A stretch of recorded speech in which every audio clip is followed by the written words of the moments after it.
Good morning, ladies and gentlemen. Thank you very much for making time to come to this event.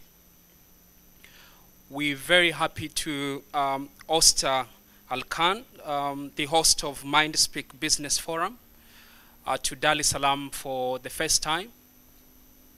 We're looking forward for an interesting discussion, and we hope to have an interaction after this event, and we're looking forward to an interactive session where we going to discuss different issues from a bit of politics, a bit of governance, issues to do with natural resources and all that. So without wasting much of your time, I would like to take this opportunity to welcome Alkan to Dar es Salaam.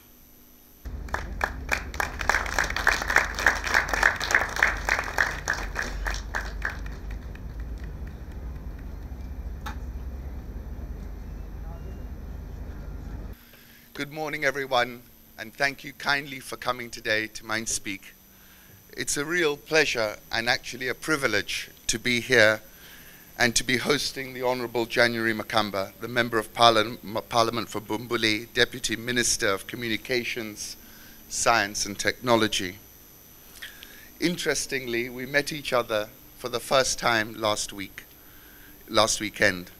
But in fact, we met over Twitter because everyone kept telling me, you've got to be following this man, and his Twitter handle is @jmakamba. So I'd been following January for a long time, and each time I followed him, I became more and more interested in what I was hearing and what I was seeing. And then I found myself being visited by these 21st century emissaries of January. There's Monica Musunda in the front row, Captain Mutiso, I can't see the captain, and many other people kept coming up to me and engaging me about January. And I thought to myself, with this kind of engagement, who is this man? So I am so privileged to be here today, to be with you, to be hosting Honorable January Makamba. And if I can just briefly touch on a couple of points before I'll explain Mindspeak itself. You know, more than 100 years ago, my family got on a dhow and they came to Tanzania, and they lived here for many, many years. And still today, they speak about it with such fondness and happiness. And therefore, the next thing I'm grateful to be here for is to be amongst brothers and sisters, because we're all brothers and sisters in Tanzania, in East Africa. And we all want the same thing. We want a better life for our children. We want opportunities. We want nothing different to anywhere else. And as I listened to January, and as I read his various articles on the web, and in one of them, he describes how he goes back to his village and he sees children walking around. And he said that's what motivates him. And January, I think that is the one quality that I think we need. It's the motivation to make lives better for all our people.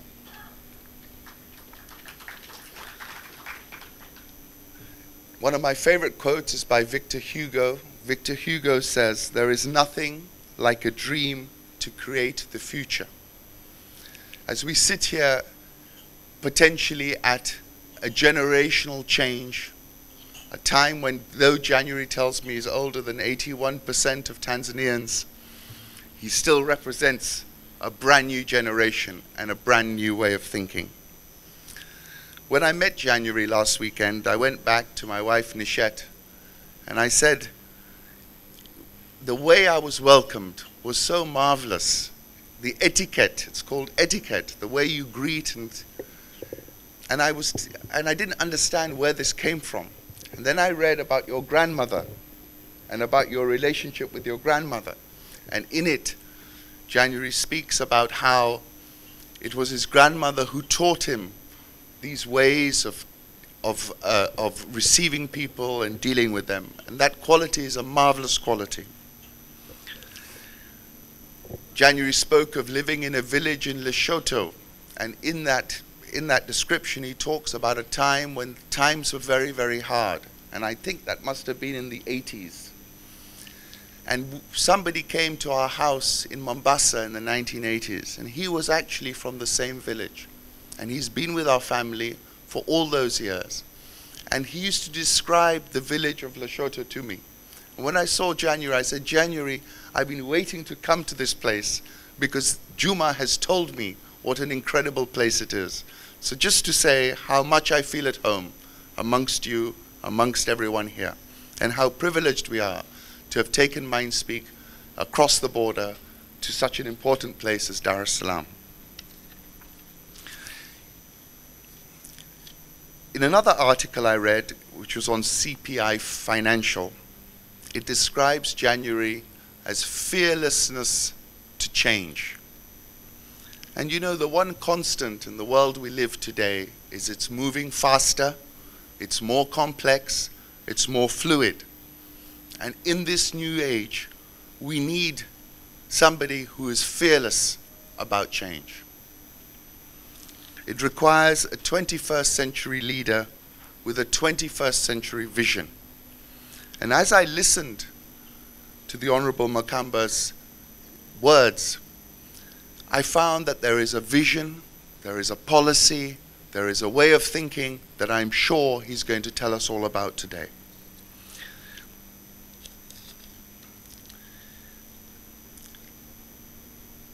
If I can just touch on Mindspeak itself, Mindspeak started about 7 or 8 years ago, and the inspiration for it, strangely enough, came from a place I visited in Turkey called Konya. And Konya is the home for a very famous Sufi religious leader called Rumi. And as you enter the mausoleum, it is written as you enter. Sorry, let me just get to the bit that was written. It says, ours is not a caravan of despair. Ours is a caravan of hope. Come, come, whoever you are, come. And it made me think of January. It is a caravan of hope. It's a caravan of change. And I'm therefore so glad and proud that we are here today to join this caravan. If I may leave you with 2 final thoughts. There's a very famous advert that Apple did, and I see everyone's got an Apple. But once upon a time, Apple was a very small company in the US. And they put out an advert, and they were talking about, and it was talking about the types of people who buy an Apple. It says, these are the people who see things differently. You can quote them, you can disagree with them, you can glorify them or vilify them. About the only thing you can't do is ignore them. Because they change things. They push the human race forward. And while some may see them as the crazy ones, we see genius. And I would like to say that to you, January. I would like to just touch on a couple of final points before I hand the floor to our guest. I saw that you got given an award, Democracy Award, by the National Democratic Institute. It says it honors individuals that have exhibited a sustained commitment to democracy and human rights and have demonstrated leadership. And these are the points I wanted to touch on. Integrity. You know, we look for moral compasses in people. When I sat with January on Saturday, I said to myself, this man is a man with a compass. And a very clear compass. And I think that is a quality that we all appreciate. If I might just say that I really am grateful to be here. Dar es Salaam has taken us regional again, and I'm grateful for that. Mindspeak was created as a forum for us to engage not only with politicians, but with businessmen, CEOs, anyone who's got a story to tell and is willing to tell it. And we're very excited to be here, January, to hear your story and to hear how you're going to change this East African region. When we were speaking, January said to me, you know, I'm an East Africanist and a Pan-Africanist. And he told me about the days when Tanzania was the lodestar for the African continent, as we all looked for our independence, to find our own government. I had an aunt who worked for many years for President Nyerere, and she loved him. And January said to me, we want to take that leadership position again. And therefore, I turn to you, Honorable January Makamba. I welcome you to Mindspeak. I'm grateful to you for taking this opportunity to engage with us. Thank you so much.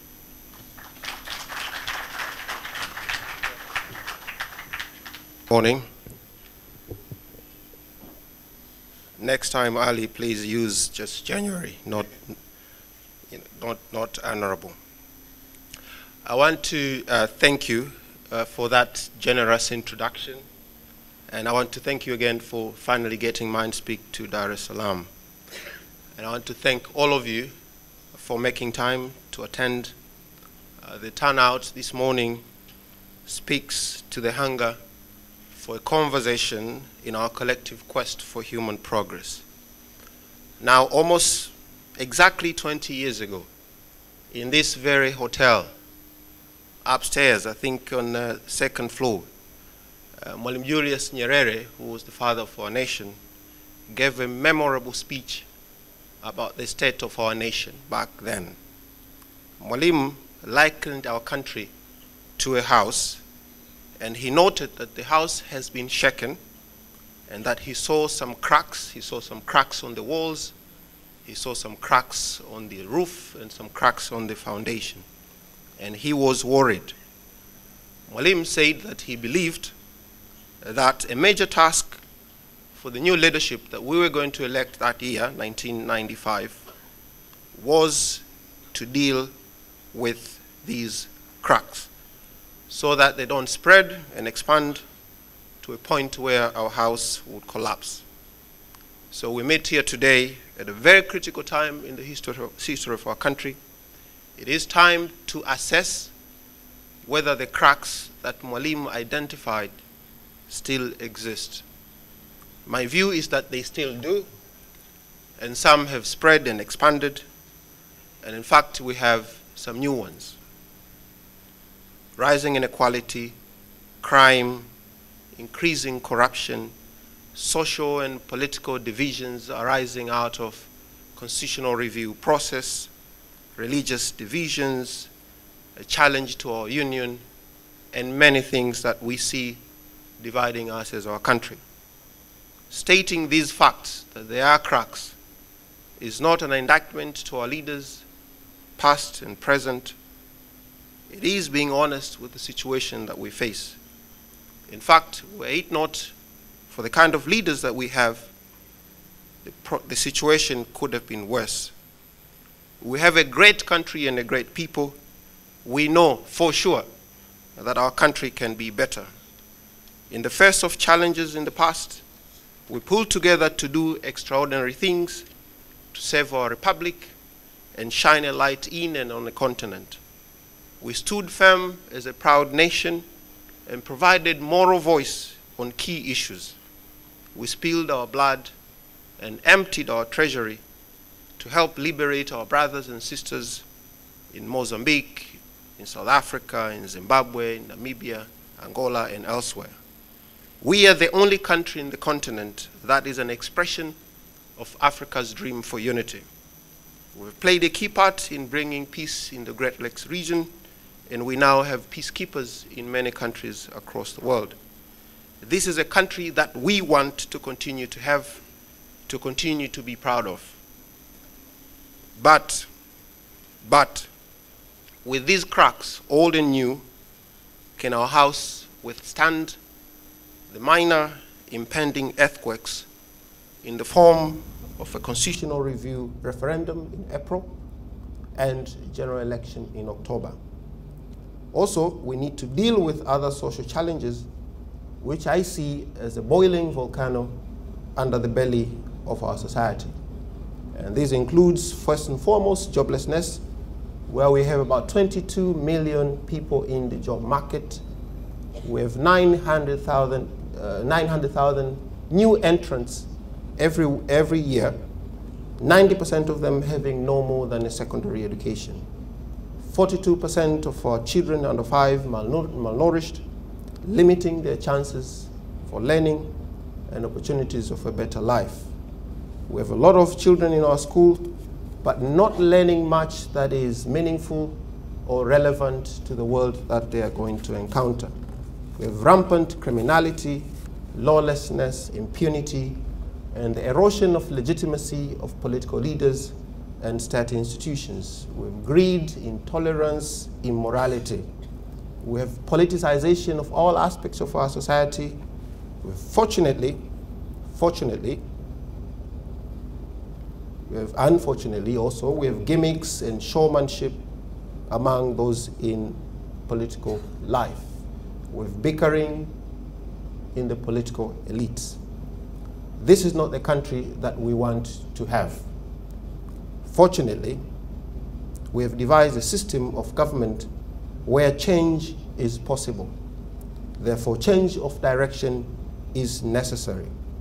And we have developed a political tradition here in our country where one generation hands over leadership to a younger generation. None is more responsible for the change of direction than the new generation of Tanzanians with more tomorrows than yesterdays. Over the course of the history of our country, a new generation of Tanzanians has risen up to do what was needed of it. Today, my generation is being called upon. We have no choice but to answer the call and create a future that we desire for our children and grandchildren's children. Despite the challenges we face, each of the previous leaders of our country have unfailingly set a path for generational transition of leadership. There should not be exception this time around. Our party, my party, CCM, will have to step up. More people than ever are looking up to it for leadership.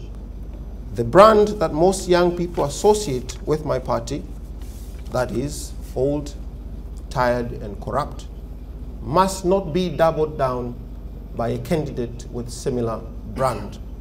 It must be counterbalanced by a leadership that is new, dynamic, clean, innovative, and global. This is a new era.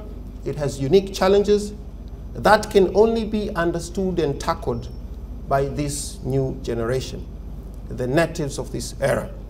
So it is time for a new generation of leadership. The new and complex challenges that we face today cannot be tackled with the mindset, upbringing, understanding, socialization style of the previous era. My generation is ready to answer the call and do the necessary. We are ready to take leadership of this country and move it to new, greater heights. We are ready to reclaim the Tanzanian dream. This generation understands what needs to be done and is capable of creating a Tanzania where a dream of every Tanzanian will be realized. We are a generation that is more informed than any other. We have embraced openness. We despise corruption and injustice. We want a clean, open, accountable government. We understand our challenges. We are creative. We are ambitious. We are fearless. We are ready to try new things, new ways of doing things. We cherish our heritage and our past, but we are not imprisoned by it. We run a lot of things already, but only in the background. When the banking system works, when all the telecom platforms function, when we enjoy broadcast on TV and radio, when we enjoy our films, our music, arts, when we marvel at the creativity of corporate marketing campaigns, when our children learn in school, when our borders are secure, when criminals are apprehended and brought to book, it is because young people in the background make these things happen. our soldiers, our engineers, our teachers, our doctors, our lawyers, our musicians, our film producers are all young people who want to move this country forward. We are trusted with so many important elements of the stability of our country. We are just not trusted with political leadership, which is the final and most important component of a better society. It is time that this change. Of course, there is certain presumptuousness in believing that we can occupy the highest offices of the land. The cynics will say we are not ready, we don't have experience, we need to be in politics longer, we are in a hurry. But I say that this is precisely the reason we should be given an opportunity. If this country, if we need serious transformation in this country. No one is ever too young to lead. An experience in tending, in sustaining the system that we all complain about, that long experience in sustaining the system that we all complain about is not what we need going forward.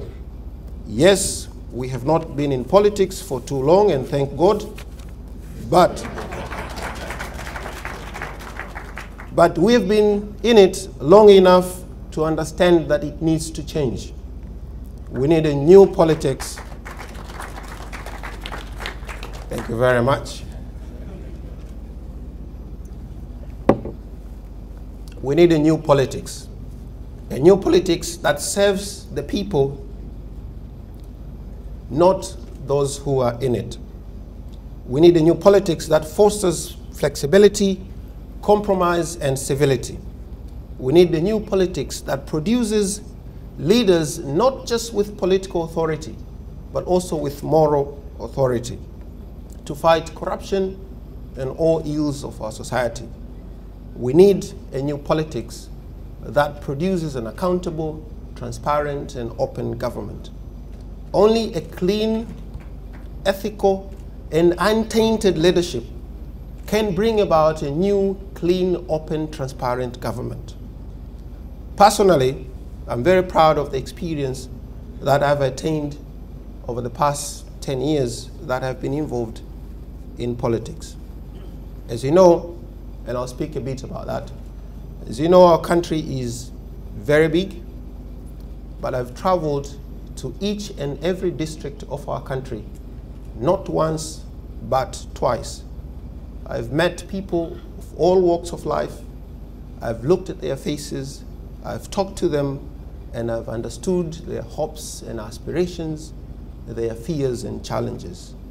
And while at State House, I was fortunate enough to be able to read, analyze, and summarize development reports from every district of this country to prepare for presidential visits. So I still remember in each district all the challenges that people face.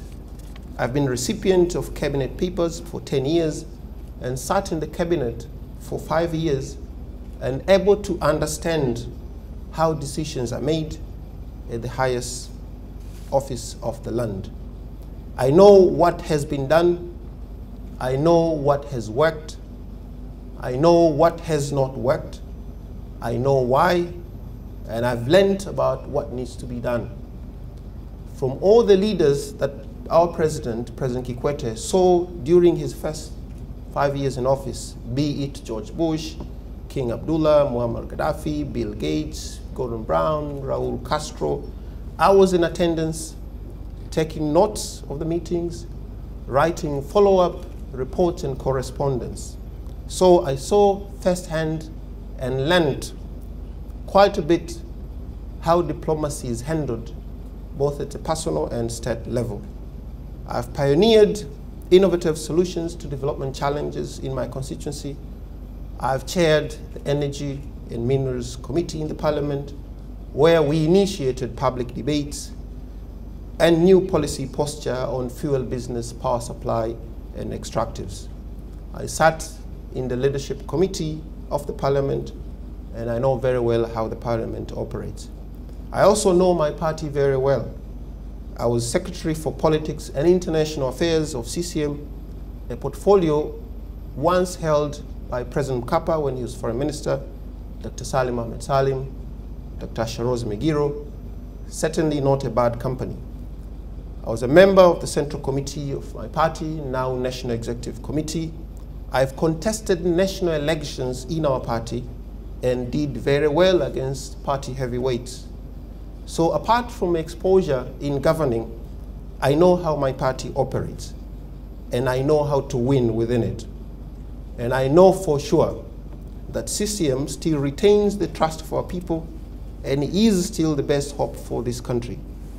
Now, I'm not trying to gloat here with all the positions and exposure that I've been fortunate to get, but I'm making a point here that the audacity, the chutzpah, this presumptuousness that people accuse me of does not come out of nowhere. It comes from a firm belief that we, this generation, we are better placed to lead a realization of a new Tanzania that we all dream about. And we are better placed, I am better placed, not because of length of time in politics, not because of the positions we have held, but because of the advantage that we have, which is a deep knowledge of how government and politics operate without the impossible burden of unlearning the bad tendencies of government and politics. This is not about the young against the old. This is about those who have been schooled and attached to the old way of doing things against those who are bold, willing, and fearless to steer us to a new direction. This is about those with the emotional equity in the past against those with emotional equity in the future. If we want change in this country, we know for sure where to put our money in. And the way we have gone about indicating our intentions to lead this country has shown what we are going to get once we succeed. I've laid out in great detail and greater specificity my vision for the future of our country in a new book written by Dr. Padre Privatus Karugendo, who is in attendance here. I have been willing to be challenged, indeed to have my ideas challenged in open forums like this. I hope to see some new ideas from my colleagues, and I hope to see the exposure of those ideas to the challenges, just like today we're going to do. Our country will be better served by leaders who are open, confident, and tolerant enough to publicly engage and allow challenges. How one runs his campaign is how one will govern. If one is willing to do bad things, including buying votes to get elected, you can be sure that they will be willing and ready to do bad things to stay in power, including repression. So the indication of the type of leaders that we're going to get is in front of us, how they're running their campaign. If it's about gimmicks and trickery, we know that that's what we're going to get. And we, this generation, have shown that we can do politics differently, which is a clear indication that we can govern differently. This is not about age. This is about ability. And we pride ourselves with ability.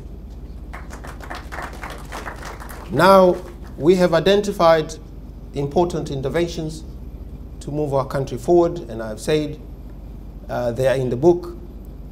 We have developed new ideas on almost all aspects of our society. If you go and read my book, you'll find some new innovative ideas on energy, on the economy, on jobs, on education, healthcare, regional integration, and so forth. And I hope we'll be able to talk about some of those here. But so far, we're yet to see the alternatives to what I've put on the table. People who lead our countries are humans, just like us. Presidents do not come from the moon. We should not believe, we should absolutely never believe that people who are allowed to run for office are only those who are willing to do bad things. This is a sure way of getting bad leaders.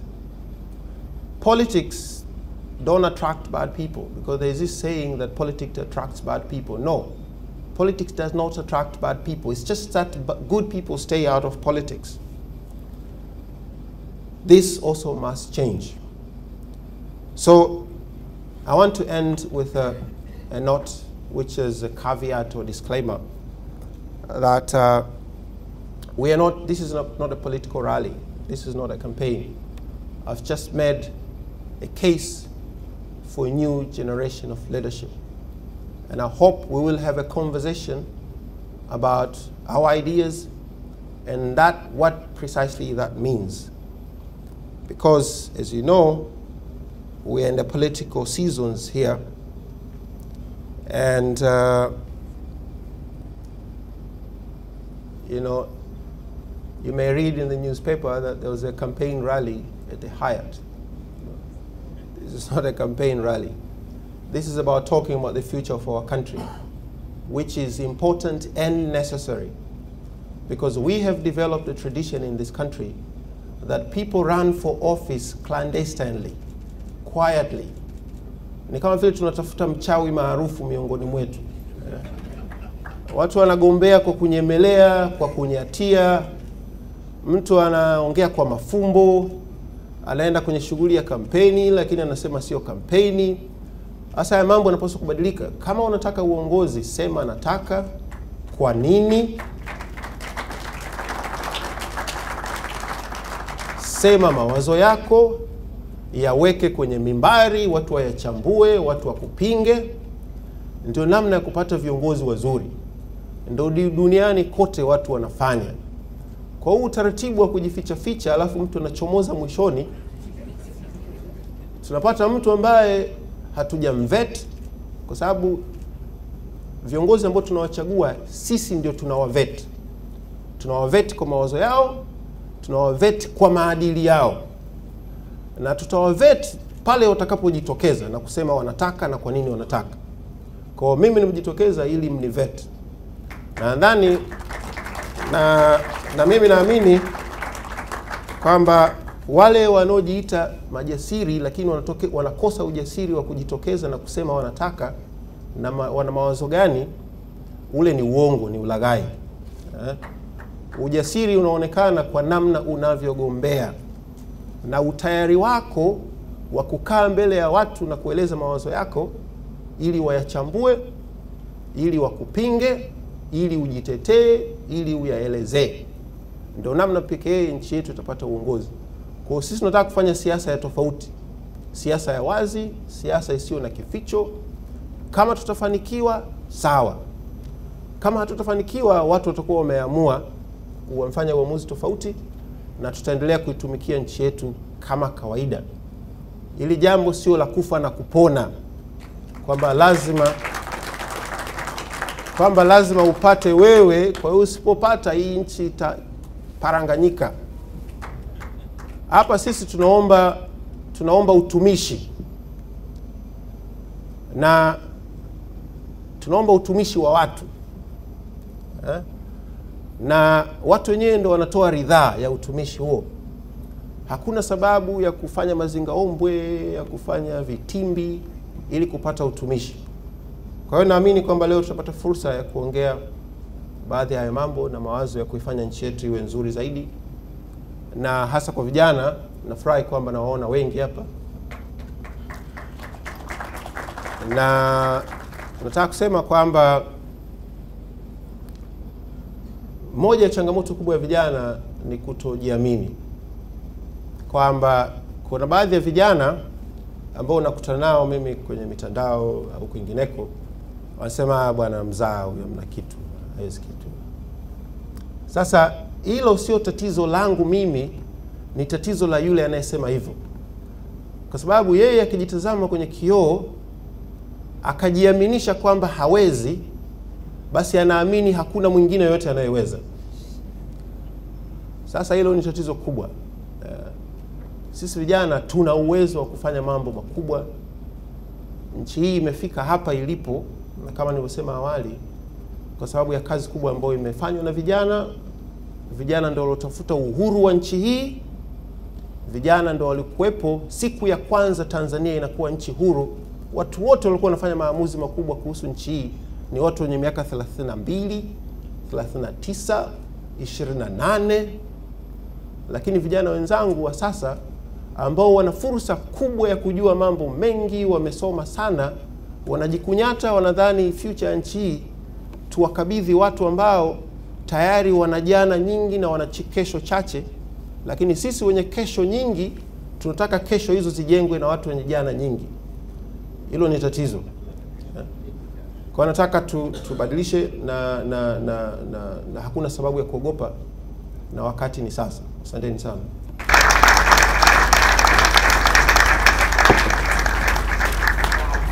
Wow. I knew it was going to be good. I think there's so much to talk about, and we'd like to sort of now engage in a conversation. I'd like to take questions from the floor. We got social media full on. According to my phone, it's gone crazy. And those were some great points. If I might kick off with the first question, January. January said so many things, and there was so much that I got excited about what you were saying.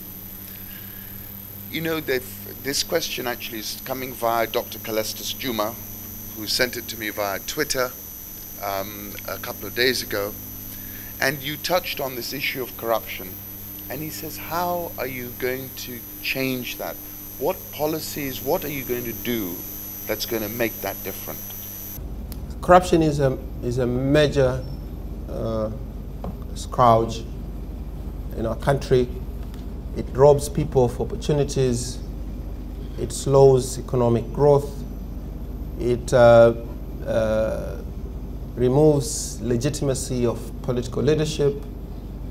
It makes doing business expensive. So it's a bad thing. And corruption is a two-faced problem. One, it's a moral issue. It's a moral problem. Because you are knowingly denying other people their rights. Therefore, the other side is a criminal issue. So, in our countries, we have laws. And unfortunately, the way the legal system is set, the judicial system is set, is deterrence. All the architecture of legal system is based on deterrence, that you increase the punishment with assumption that because of that punishment, people, or because of fear of that punishment, people will pay taxes, people will not take bribe. But we are witnesses that that deterrence model has not worked so perfectly. Now, what to do? Punishment has three components. The first is immediacy of it. If you're caught taking a bribe, how soon are you going to be punished? Secondly, certainty. How are we structured to make it certain for people who are taking bribe to be caught? And third is severity of punishment. So what is happening in our country, we only focus on severity. In the parliament, if we see a problem, we say, let's increase the punishment. If you increase the punishment, but you don't sort out a situation where you have to be certain that people get caught, this punishment is irrelevant. So if I know for sure that if I take bribe, I can only be caught, I have 1% chance of getting caught. And if I know that once I get caught, it'll probably take 12 years for a case to go through, then corruption will continue to take place.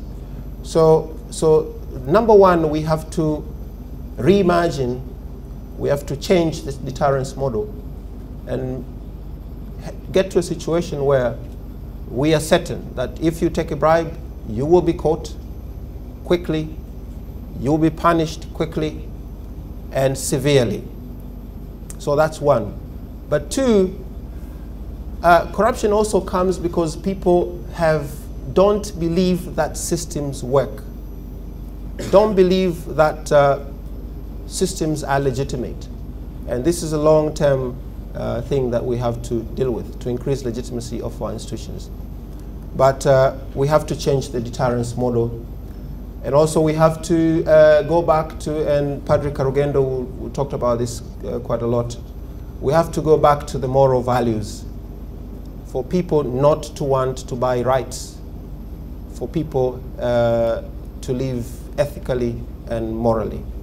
So it's a state legal issue, but also it's a moral issue where it starts within a family to teach our children to value truth, to value justice, and to value what is right. That's you're spot on. Fantastic. Can I take a question from the audience? I've got lots of questions on social media, which I'm holding up, but has anyone got a burning question? In January, when I went home, I felt like a little kid. Nisha said to me, "What's happened?" I said, "I'm so excited. Everything I heard was music to my ears, and I'm hearing more music." So will you introduce yourself? Sure. My name's Nadim Juma. Mheshimiwa Makamba, you talked about a lot of things. Could you tell us the top 3 things you'll do the day you're in the State House? Oh, that's a good one. The first 3 things that I'm going to do on the first day, or in 5 years or 10 years. First day. First, we are going to have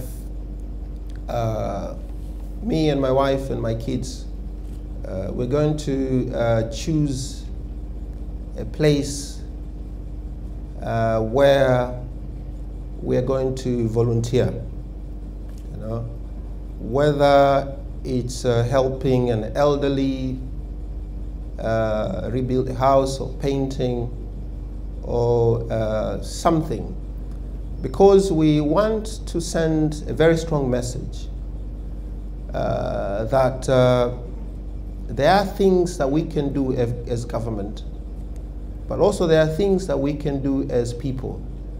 And this spirit of volunteerism, of helping each other, looking after each other, has disappeared in our country. One of the best characters of Tanzania back in the days is that we looked after each other. Yeah? But these days, everybody is on his own. And we run away from each other. We run away with people who need help the most. And we who are mostly privileged are mostly guilty of that. We have our worries that are absolutely, completely detached from the worries of a society. Our worries is that my battery has run out on my iPhone. I don't have a power bank, and these kind of things. So as a political leadership, we want to send a strong message, and we'll be doing this very often, a very strong message that we have to get back that spirit of looking after each other, helping each other. Secondly, we are going to fire some people. Yes. Yes. Because we know today, as we sit here, we know that there are some people in government that needs to be fired. Today, we know them. In the ports, in the revenue authority, in the everywhere. So if you know that, you can't wait. You do this on day one. You know? So, and that both as something that is correct to do, but also is a symbolic, is a message that we will not tolerate these kind of things. So that also we are going to do on day one. Another I haven't thought about it, but those two things will be important. Good morning, Mr. Makamba. My name is Gloria Mangi.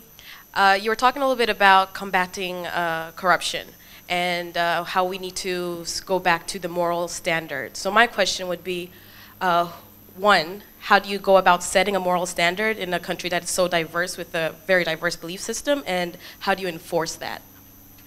Bwana Makamba, umezungumza kuhusiana na corruption, lakini kwangu naona kwamba umedescribe tu what we have, ambacho kila mtu anajua nini tunacho, lakini hujatuambia tunakabiliana vipi na hili janga, kwa sababu hili ni janga la kitaifa, lakini hatutaki kulitaja kama ni janga. Tunalichukulia mzaha tu na tunaliongelea kimasiala. Kwenye majukwaa ya kisiasa tunalizungumzia kwamba rushwa haikubaliki, lakini hatuonyeshi kwamba tunachukua hatua. Mfano, jana nilikuwa nasoma makala kwenye gazeti moja linalinganisha hivi ni CCM hii ya katibu mkuu au ni CCM nyingine ya mwenyekiti, kwa sababu katibu mkuu anatembea nchi nzima, anatangaza injili na kuimarisha chama kwamba, na ana declare kwamba tuna tatizo, lakini tukiangalia behavior ya serikali ambayo supposedly inaongozwa na chama haionyeshi kuchukua hatua kwa yale ambayo yanasemwa na katibu mkuu. Kwa mfano, kuna waziri tunaambiwa ni mizigo. Kuna Southern Corridor ambayo inatuzalishia chakula nchi nzima na hata kufidi nchi za jirani. Wakulima wanapata tabu, wanazalisha, alafu serikali inawaambia inanunua, alafu hainunui. Vyakula vinaoza kwenye magara, vingine vinanunuliwa vinawekwa kwenye magara.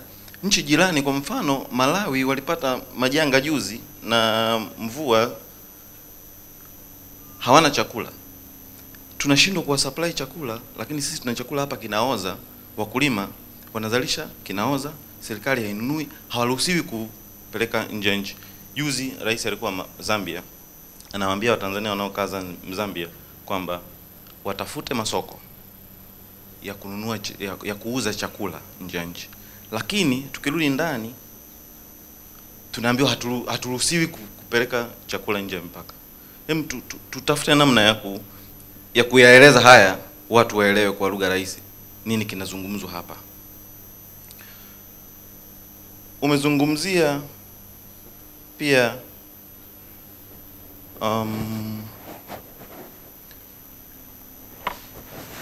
kuvolunteer. Watanzania tunataka kuvolunteer, lakini Watanzania hawana imani na mfumo tulionao, hawana imani na serikali. Rwanda mwaka juzi ambapo wahisani walikata mirija, wananchi wakatoa shilingi 10, shilingi 20 wanachangia ili kuhakikisha tu mambo yanaenda. Ila Tanzania leo ukiwaambia watu wachangie, wanarudi nyuma. Wanasema tunachangia, hizi hela zinaenda wapi?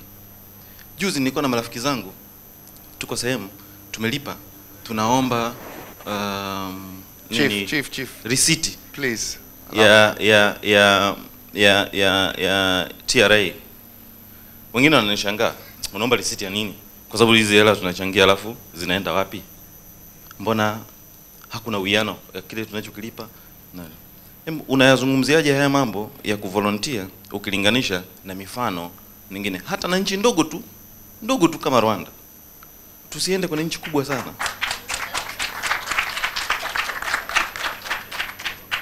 Can I take one more question? And please, let's be a little bit sharper on the questioning. Yes. My question is three-pronged. When is the last time you did something in politics that was against your principles? Oh. Why did you do it? And how are you going to prevent that from happening again? Oh, my. My name is Hafiz. Yeah. Are you a psychiatrist? Good afternoon. Afternoon. My name is Mgendi Zoka, and I just have a short question to our Honorable General Makamba. You talk a lot about corruption, and I just wanted to share an observation. In this country, if you live here, you get used to the way people handle things. But finally, you get caught by police. They don't give you a ticket, but you still have to pay the fine. The money goes in the pocket. We just have a system which has little, what I would call, legibility. Institutions which are not strong enough to capture the need for the system to run smoothly. So people are just used to paying their way through life. So it just happens naturally that if you can pay and get whatever you want done, it comes off as if it's corruption, but our culture just nurtures this environment where you can get your way through pain. So in what way are you going to change institutions or change the culture within the country to combat corruption in a deeper way, in the roots? Thank you. Thank you very much. It seems that it's clear that corruption is a concern. We all know, and definitely from the question. So I'm going to address it in a thorough way. The gentleman, I'm sorry you didn't mention the name, so I didn't write it down. The gentleman who gave a lengthy statement.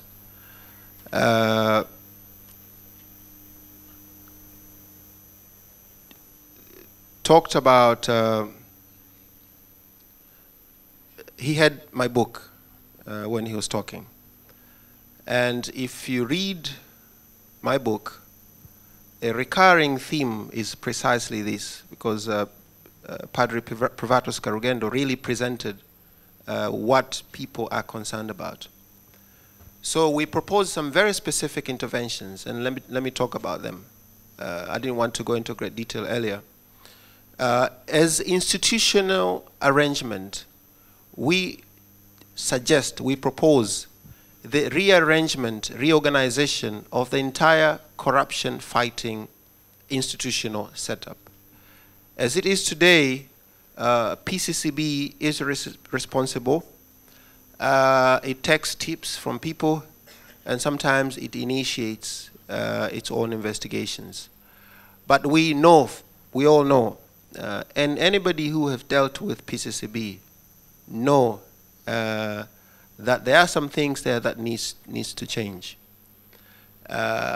in personnel, in terms of personnel. There are incidences where a gentleman from PCCB asks you for a bribe to not move ahead with the case that he's dealing with. So, so we have to look at the personnel issue. But another issue is the PCCB is not allowed to bring cases to the court. PCCB investigates and bring the file to Director for Public Prosecutions, and there has been a tug of war for a long time. When we complain about that people are not prosecuted for corruption, PCCB people say, well, we've done our work, we've investigated, we have about thousands and thousands of people, and PCCB, DPP is responsible for not prosecuting people.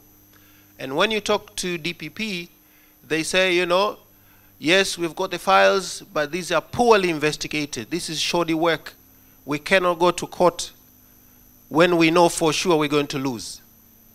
So this tug of war between two key institutions in our country that are responsible for prosecution of corruption are not working.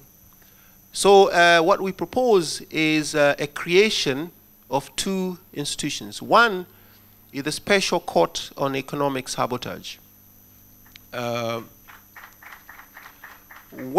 we will redefine some of these corruption practices as economic sabotage, to elevate them to a level where punishment is certain and harsh.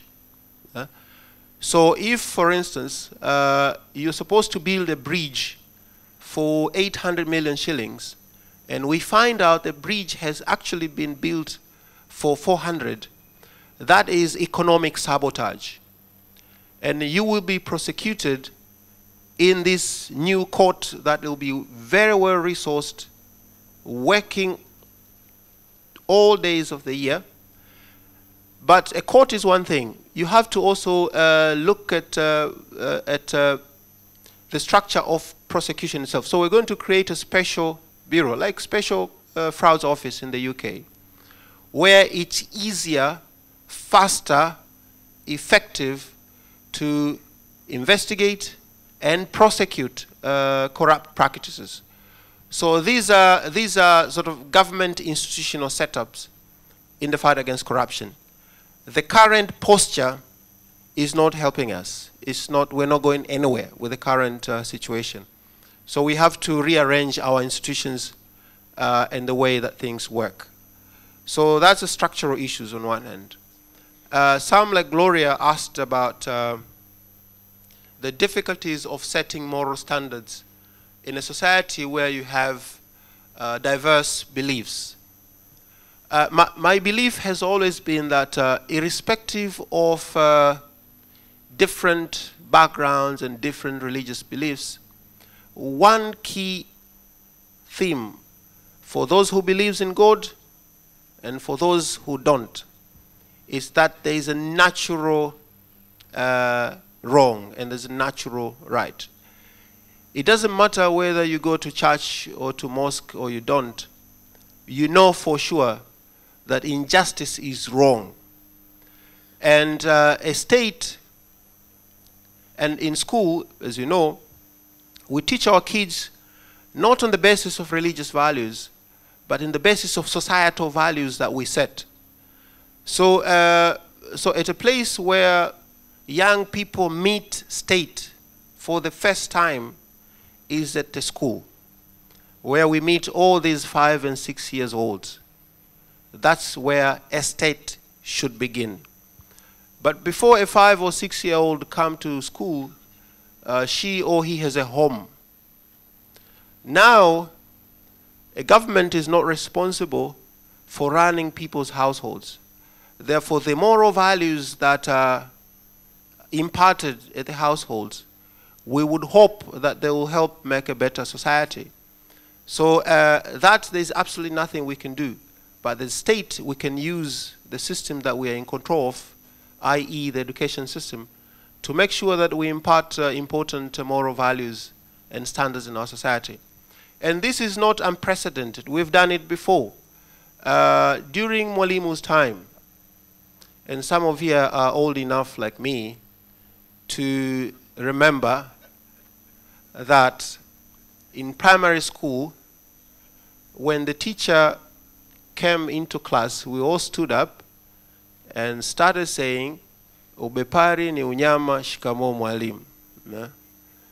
We used to sing, actually, in class, we used to say, "Capitalism is evil.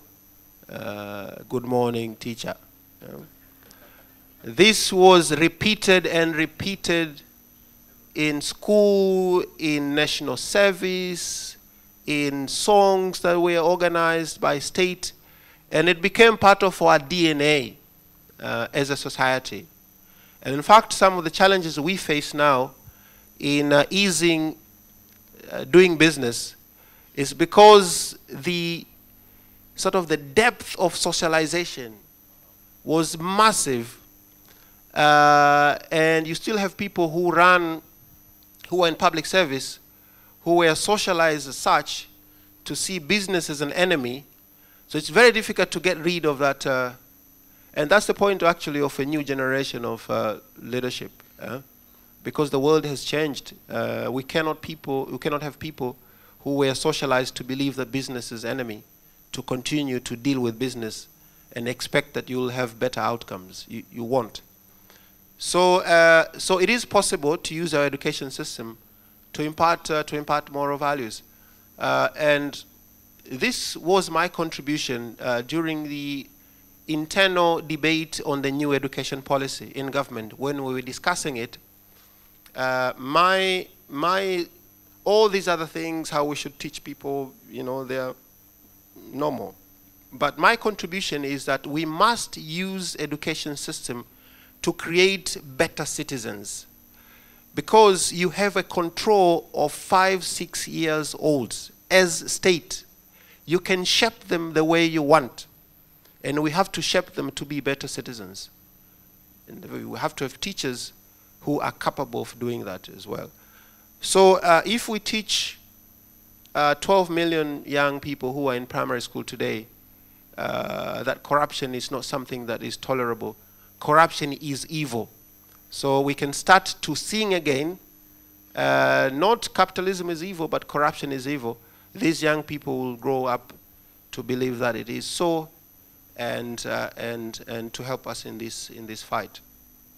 Now, I'm not sure, because I'm sorry again I didn't take your name. I'm not sure what question was there, because there's so many statements which I agree with most of them, and in fact some of them come from the book. Example of us focusing on inputs to get big harvest, but not focusing on marketing of the crops. You don't need to force people to farm. You don't need to bribe people to farm. If you sort out marketing so that it becomes obviously valuable and profitable to farm. So intervention on agriculture, on farming, the first and foremost thing is crop marketing. If something is profitable, people will do it. You don't have to have a district commissioner to force people to go to farm. So I agree with you that we have to sort this out. And some of the bans on exporting maize and all these kind of things, those are not things that we should have. My party is absolutely committed to fighting against corruption. We have corrupt leaders, corrupt people within our party, but we also have good people, very good people, and there are many. So the corrupt elements, unfortunately, dominate what is being reported. And I'm very happy, quite frankly, that we are starting to wake up and take action. And the example is what happened a month ago when the Central Committee suspended the membership of very prominent members from party meetings. And these steps should have been happening since time immemorial. And it's a good thing that at least we are getting back. My hope is that during this election process, also we will stop people who are bribing people to get into office. That will be a measure of courage for my party. Not to be intimidated by people who can organize an outrage. These days, you can organize the extent of corruption. You can organize a societal outrage, and make something looks, big and crazy, that this country is going to be ungovernable, because you've paid some people to call a press conference and express outrage. This is not something we should have. So this election will be a test to my party whether or not we can get leaders who are not elected corruptly. And the fact that some of us have gone into this is with this belief that my party will pass this test. Mugendi talked about the culture of corruption, that this is our culture, this is the way of life, there is nothing we can do. Actually, it is not true. We allowed it to be so. It's not inherently African or Tanzanian to be corrupt. So, and the word culture is used so often to make the case of impossibility. That, this is the culture, so it's impossible. There will be no development because we are culturally lazy, so it is impossible. So culture should not be abused for us to refuse to take action on some very important things. It starts with an individual level. I know a lot of people who have refused to give bribe, have made that stand.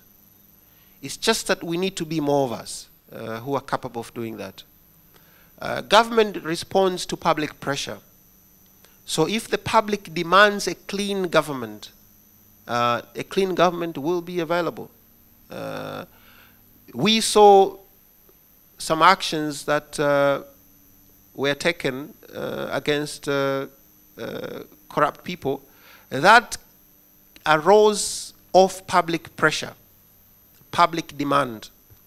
So we have to find a way to organize that public pressure continually, and therefore that becomes an expectation of government that people will demand a better, cleaner government. So we also have a responsibility.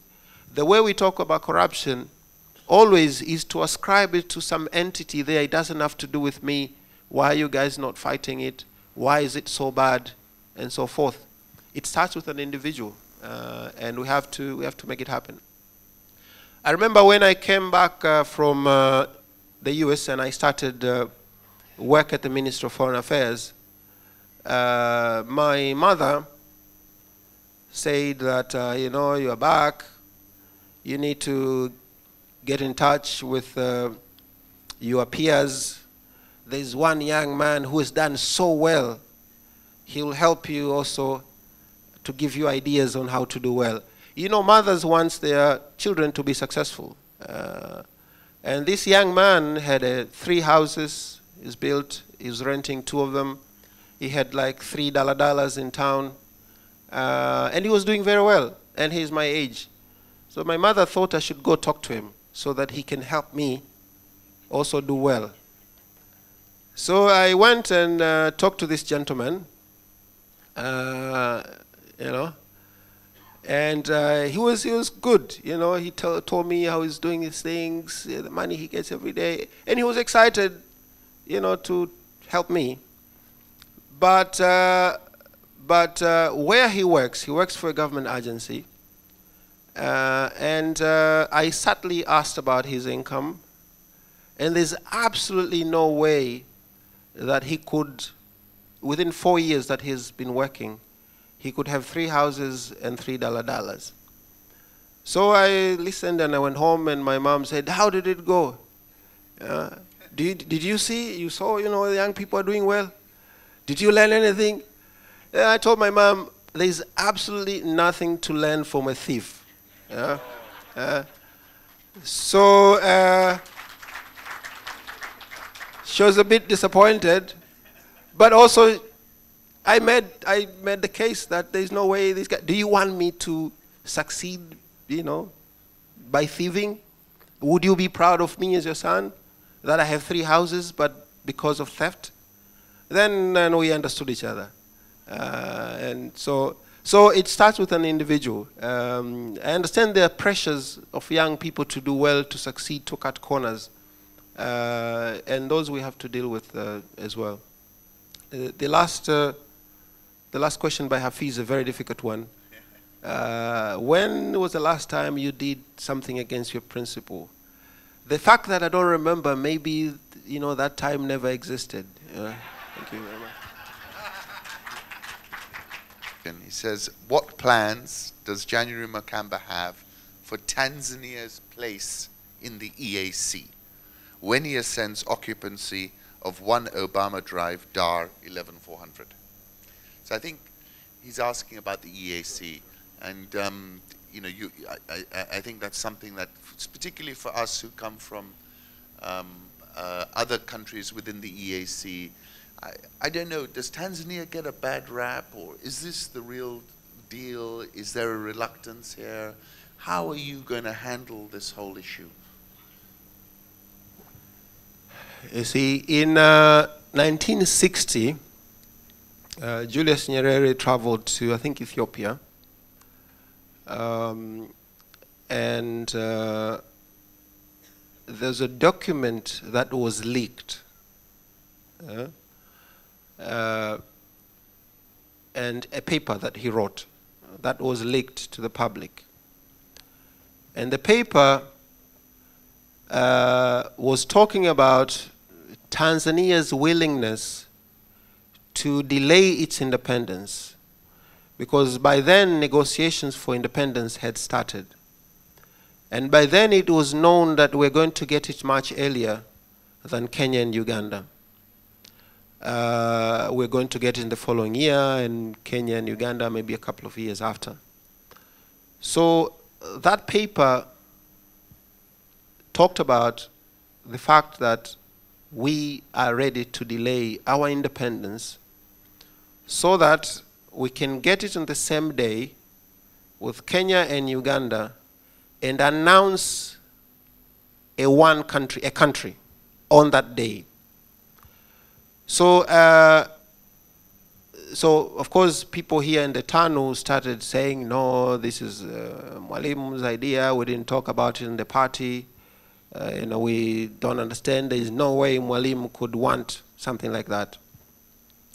So Mwalimu took a responsibility of that paper and said, yes, I wrote it, and these are my ideas, and this is the reason why we should do this. That Africa's unity is paramount because of our situation. We need unity more than anybody.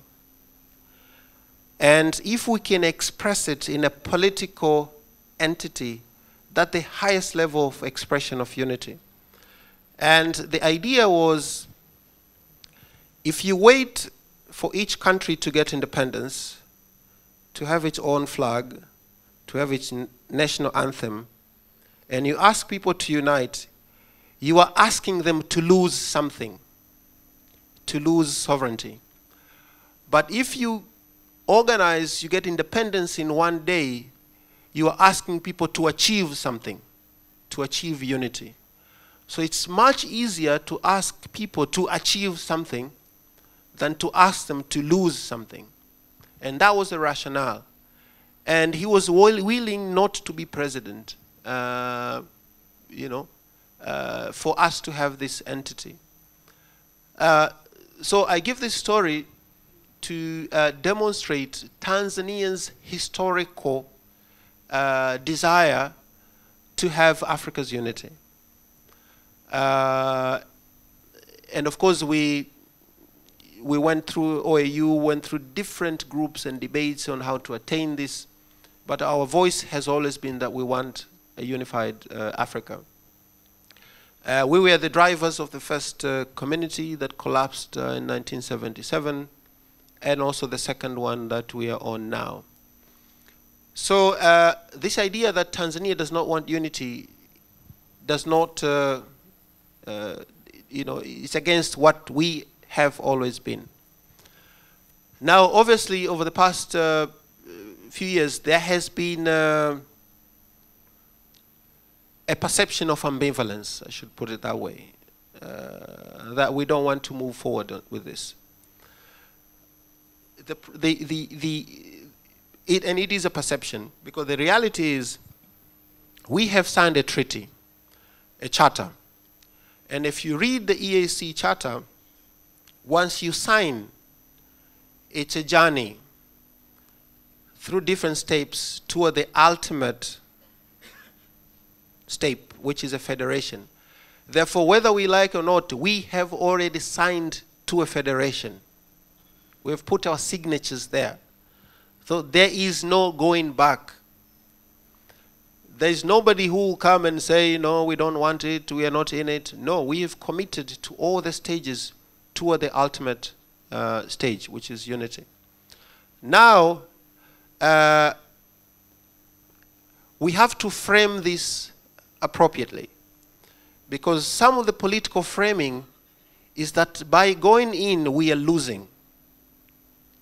And these guys are much sharper, much faster. They'll come here, they'll take everything. But the reality is, we will be gaining.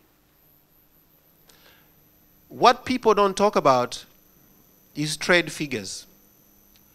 It's assumed that Kenya is a big economy, it has many industries, and as you know, the business in our community is driven by manufacturing. But if you look at the trade figures, the past couple of years, we sold more to Kenya than they sold to us. And there's no reason to fear. Tanzania is such a big country. We are in a good location. We have many people. We have to take leadership of the process. We have to re-engage, not just as a passive participant, ambivalent, not so sure. We are capable of taking leadership of the process. We cannot miss out on these opportunities that we see them happening. It pains me that the Central Corridor is not happening.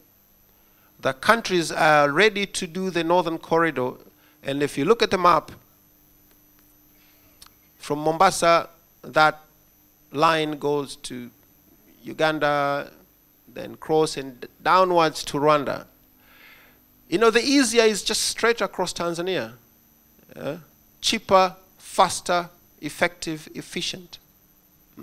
So, and we must do the Central Corridor. So to do that, we must re-engage, you know, and be there, be at the table, and make these things happen. Some of the worries that we have, you know, because also the convergence criteria for the monetary union and other things, these are things that we can always talk about, you know, some of our worries and fears and so forth. Then we have been talking about this. But from what I know, we are committed, we have signed, and like we are the first country actually to sign the protocol on, yes, not the original one, the customs union, the monetary union as well. So, so on one hand, this perception is blown out of proportion that we are not committed. But on the other hand, I believe that the political leaders need to talk, we need to talk to our people to tell them that we are going to be better off in the community than being alone. Because if we are not careful, the Dar es Salaam port will be only for Tanzania. While now, we make more on transit trade than agricultural exports. Yes, if you look from 2012 actually backwards, we made much more money on transit trade than agricultural exports. So given our location, we can do more, but we have to work with our neighbors so that we can realize it. So my view is I'm a Pan-Africanist. You cannot be a Pan-Africanist and fear the East African community, you know, because I see a lot of young people who call themselves Pan-Africanist, but then they are afraid to integrate with their neighbors. Those things don't go together. That's very interesting what you were saying. And actually, one of your predecessors at Mindspeak, Dr. Richard Sesibera, Secretary General of the EAC, was more constructive. He said Tanzania actually might be slow to commit, but when they commit, they never reverse. And he was saying in Kenya and other places, we commit, we do it, and then 4 weeks later it's reversed. So it was actually quite complimentary about the commitment. Precisely. And Our motto is hasten slowly. So we are in it. And the president gave a very definitive speech in the parliament sometimes back, maybe a year ago, to state our position that we are in it, we are not moving out of it, we are committed, we are not going anywhere. And I think this is my message as well.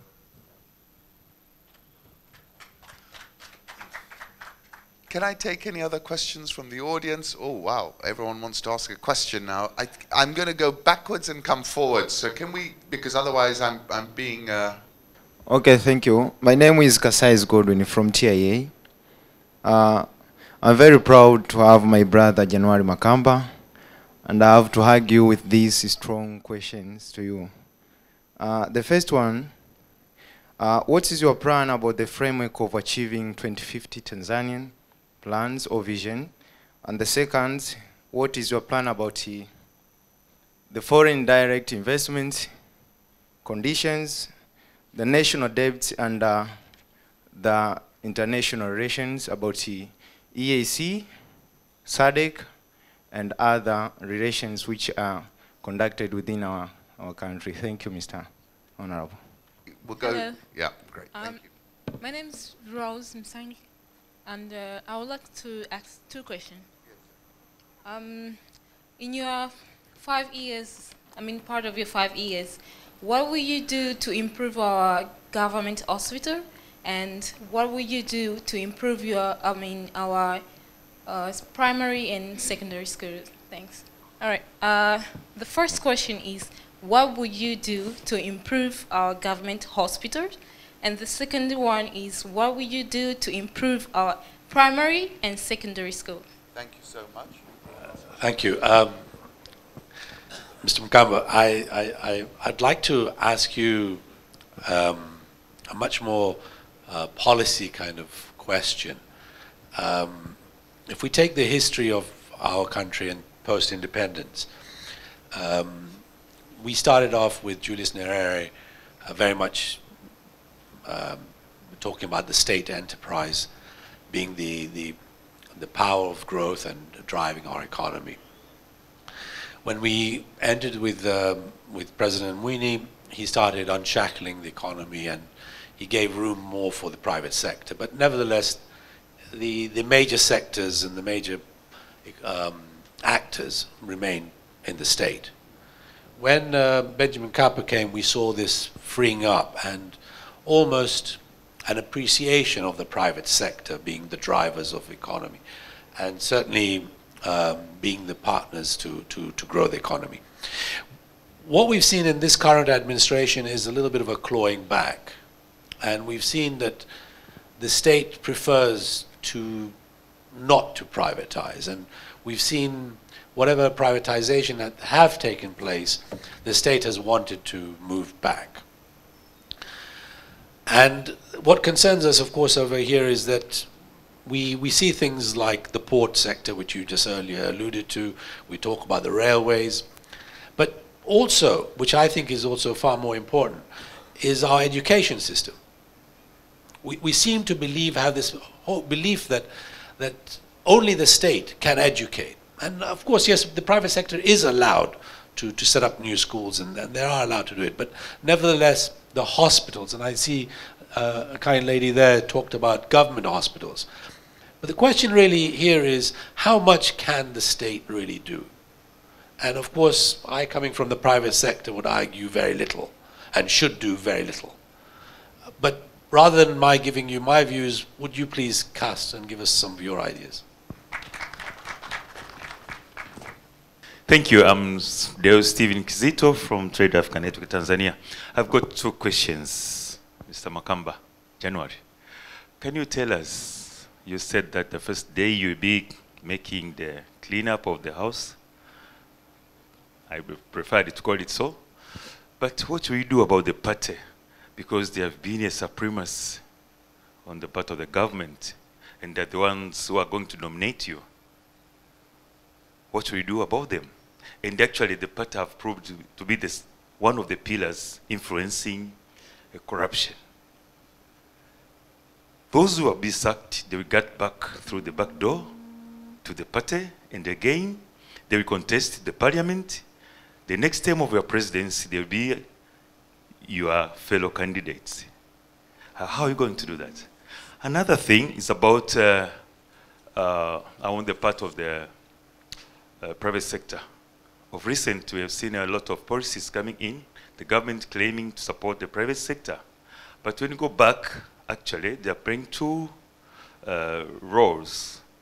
Policymakers, but at the same time, the government has become itself entrepreneur, in the sense that they want to do everything.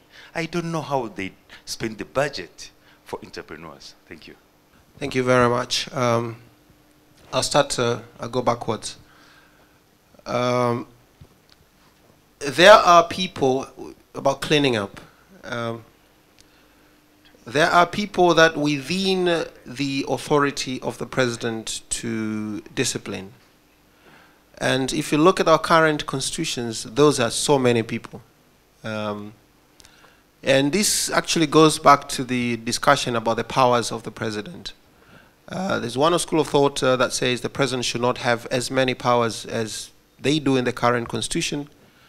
But as it stands today, the party will not be on the way, it is not in the way of a president firing a government person who has stolen or who has embezzled, who has not done his job. So, so normally that has not been an issue. Of course, I can understand the rationale of your question, that you know, a president is a politician, and there's a lot of mediation and balancing that has to take place in the as you think through punishment of people. My view is that that should not be the case. I think once politics is put into some matters of principle, that's where we get an issue. I remember that there was a gentleman who was supposed to be disciplined, and he organized people to come and see leadership here to say, you know, this gentleman is very important for local politics there. He's very important, he financed the party there, and he's our more or less a tribal chief. So if he's fired, CCM will lose popularity and vote in that particular area. And then you feel sorry for these people who come and give that message. You know, the whole thing is like a sham. They don't deny that there was an issue. They just say that we're going to lose. So we have to have a situation where we actually should be able to accept losing. If that's the reason that we're going to lose, let it be. And I think that I think our political messages also, you know, should be that clear, so that people don't waste their time to come and see you to say, please msaidie huyu bwana, unajua kule ni maarufu sana, huyu ndo mzee wa chama kule, kwa hiyo ukimfukuza huyu basi tumekwisha. This is not something that we should have. So I think it's an issue of principled leadership. Now, if you're a political leader and you sit in that big chair and you fear about the next election, you fear taking action because you may lose next election, actually not taking action guarantees you losing other than taking action. So I suppose it's different ways of thinking and different ways of doing things. For me, I absolutely do not have a problem of, you know, these things. You talked about, and your question also relates to what Rupin was asking about, the role of government and private sector. I'll tell a story. I was watching television one evening, and I saw a gentleman who was a committee member of one of the parliamentary committees, and he was talking angrily on TV, shouting at the government because they had visited, you know, everyone here must have been to the airport. There's a new terminal that we're building. Yeah. So this gentleman, apparently that's a loan. We took out a loan to build a terminal. And part of the arrangement is that the Treasury has to give a certain amount of money over the loan. And work had stalled. And these guys went there, visited, and they were told nothing is going on. Treasury has not given money. So there was sort of angry, and I think it was required to give like 30 billion or 40. And they're calling on the finance minister to give the money, 60 billion, to add on the cost of building that terminal is $134 million, $34 million loan we took. And I was thinking, what is an airport terminal? Airport terminal is a mall that has parking of planes outside. If you go to the terminal, there is massage area, restaurants, bars, bookstores, everything you find in a mall, you find in an airport terminal. So why should government build a mall? Yeah. That's what came to mind, that this is a mall. Why should the government build a mall? For me, is you find somebody, you find Rupin, you say, you know, this is a tender to build this thing here. You will take all the rent. What you need to do is you have to put some amenities for people to be able to board and all these things. Government does not need to spend a single shilling. So we spent there $134 million alone. And this is not acceptable when you don't have medicine, you don't have books, kids are sitting down, and we build a mall using government money. This is not acceptable. And there are so many examples of this. You know, this is just one example, that terminal. So my view is that we need to do things differently in this respect. I can understand the challenge of financing because organizing financing is business as well, you know. And somebody comes and tell you, if you sign here, in 2 weeks, you are sorted, you get 10 years grace period, you get 3-4%, this is good for you. $400 million, don't worry. 30 years you can pay, 10 years grace period. Because we are so much in demand of development financing, it's so easy to fall into that trap. But the problem is the contract cost. You know, we have built stuff here for twice the price because of attraction to financing, which is unfortunate because these days the source of financing are plenty out there. You know, you can do Eurobond, you can go to the market, you can put it on the tender. I don't want to mention specific projects because I'll be seen as criticizing specific people, but we all know them. You know, we all know. The government should not say it doesn't have money to put a rail, because it doesn't need to have money to put a rail. The government should not say we don't have money to do a port, because you don't need money to do a port. If somebody build a port there, they are not going to uninstall it and bring it to their home. It's going to be here. You know, so what you can do, you can take a rent and benefits of with all the transit trade that takes place in our country. But the port is the same, the rail is the same, because somehow we don't have enough money to do it. We don't have to. So it requires a little bit of creativity and understanding how things work. And this brings me back to new leadership. You know, because you and I, we understand these things. And once there, we'll do them faster, quicker, easier. Yeah? So, but if we stick to the old way of doing things, you're sure that we are not going to move.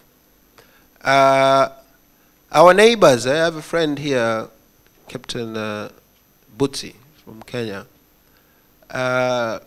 Say what you want to say, you know, but every day there's an announcement of a new big project.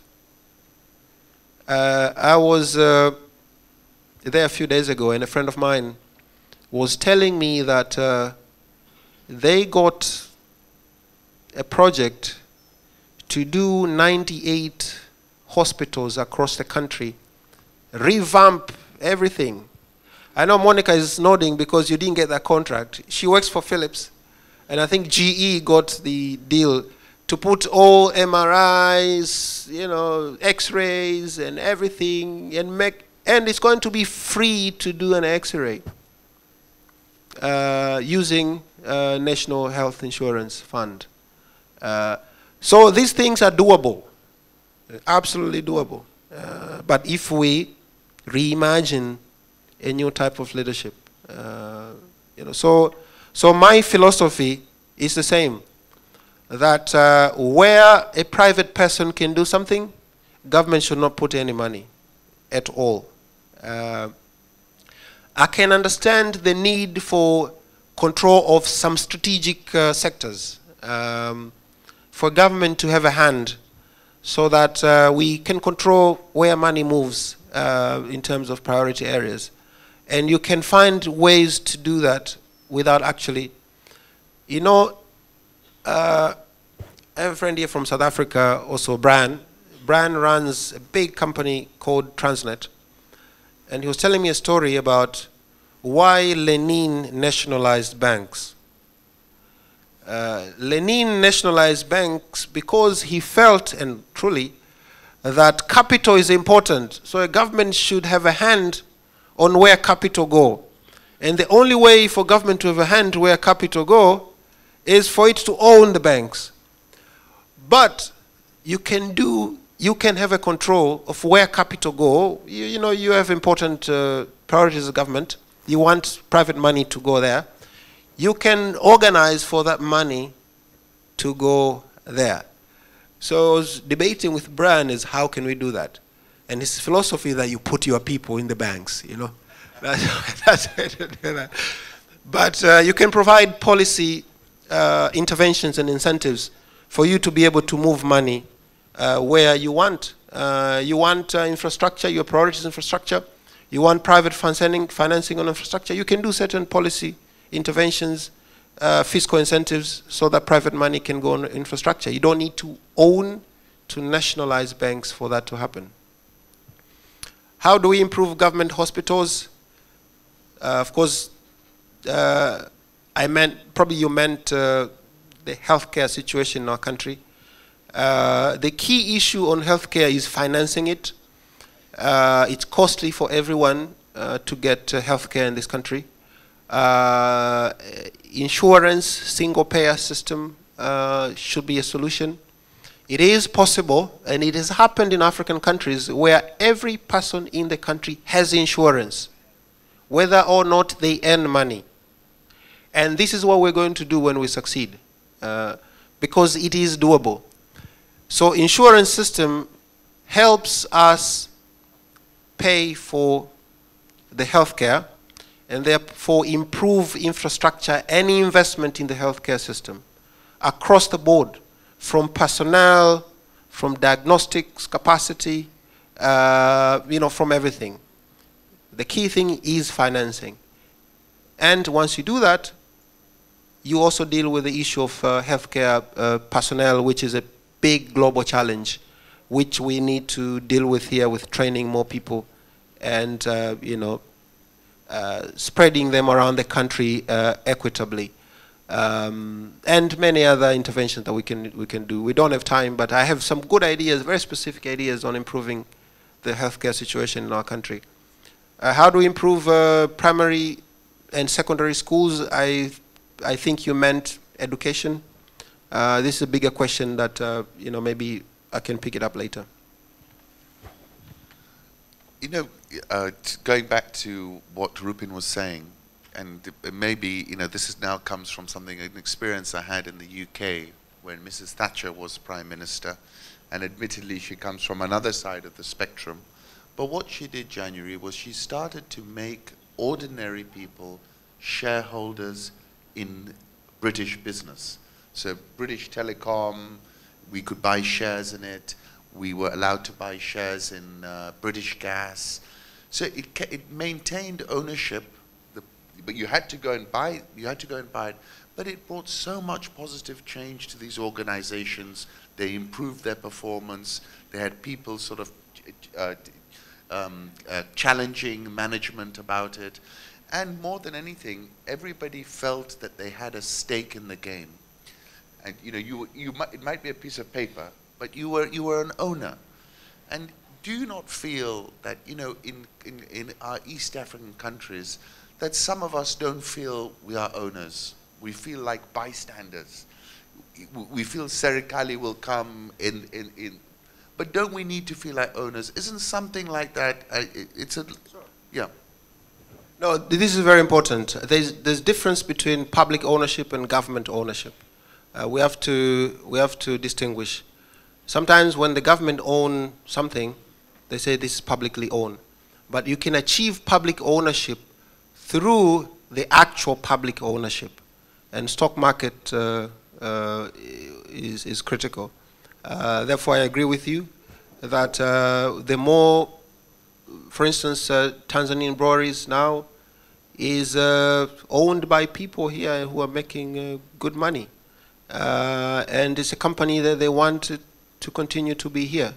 And we can do that with so many of these parastatals that we own. And I think that's a good direction to have. You cannot have an inclusive growth economic situation that you want people to be proud of, and they don't own pieces of it. That's not sustainable. We make our people laborers, and if they're not laborers, they are just merchants of, you have a nice suit, you work as Standard Chartered, but that's important because it earns a living. But a more meaningful way is for you to be able to own a piece of it. Either that, the bank, or from your bank's income to be able to, and this will make many people have a stake in the economy of the country and the future of the country, and therefore place more demand for government to have good business policies. When many people own their own economy, is the surest way to put pressure on government to make good decisions that are good for the private sector. And just by the way, in case you didn't know, Dar es Salaam stock market was the best performing stock market last year in the whole of Africa. So it was quite interesting that that happened. We've touched on the economy, we've touched on the EAC, corruption.